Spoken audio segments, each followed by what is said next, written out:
hello बंधुসকল মই ৰাতিৰ খাজৰ কাৰণে চাকিয়া গাজৰ দিছিলো ভাতত আৰু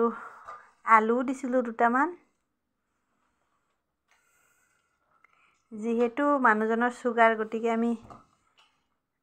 গাজৰটো তেনেকা ভাতত দি খাব নোৱাৰো তো ৰাতি মানুহজনক এয়া ৰুটি দিছো আৰু স্কচ ভাজি আৰু আমি এতিয়া খাম মোৰ খুব প্ৰিয় হয় এইবিধ গাজৰৰ পিটিকা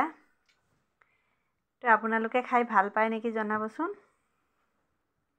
গাজৰটো খুৱাব লাগে সৰু ল'ৰা ছোৱালীৰ ক্ষেত্ৰতে হওক বা ডাঙৰ মানুহৰ ক্ষেত্ৰতে হওক যাৰ সুগাৰ নাথাকে আৰু তেওঁলোকে খাব পাৰে তো সুগাৰ থকা মানুহখিনিয়েতো বিশেষকৈ নাখায় ইয়াৰ কাৰণে মই পিয়াজ লৈছো জলকীয়া পিছত দিম তাৰমানে আমাৰ মাইনা জলকীয়া নাখায় যে এয়া গাজৰখিনি কিমান কোমল হৈ গৈছে আমাৰ হালুৱা বনালেও এনেকৈ বনাব পাৰি এক চিটি মাৰি ল'লে হালুৱা বনালেও একদম ধুনীয়া হয় এয়া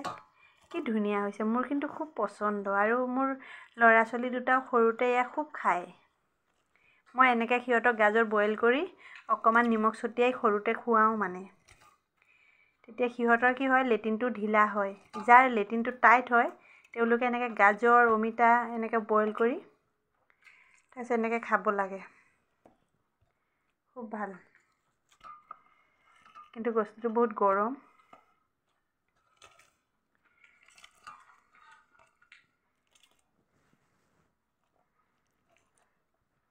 আৰু ৰাতি এতিয়া বেছি হোৱাই নাই মোৰ দুপৰীয়া এনেকৈ দালি আছিলে দালি থৈ দিলোঁ দুপৰীয়া আৰু এতিয়া আলু পিটিকা গাজৰ পিটিকা একেলগে বনাইছোঁ এইটো দি খাম ভাত তো বন্ধুসকল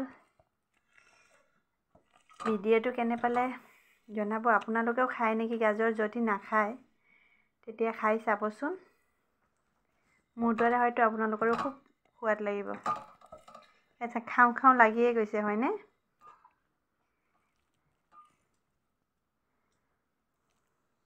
আৰু সৰুজনীয়ে এয়া চাক ব্লেংকেটটোৰ তলত কিবা আছে কিন্তু কি আছে গম নাপাওঁ এইটো দেখোন মানুহৰ নিচিনা লাগিছে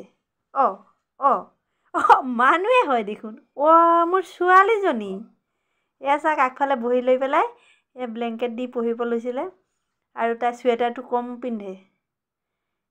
জেকেটটো পিন্ধিলে বোলে শকত লাগে সেইকাৰণে জেকেটটো নিপিন্ধে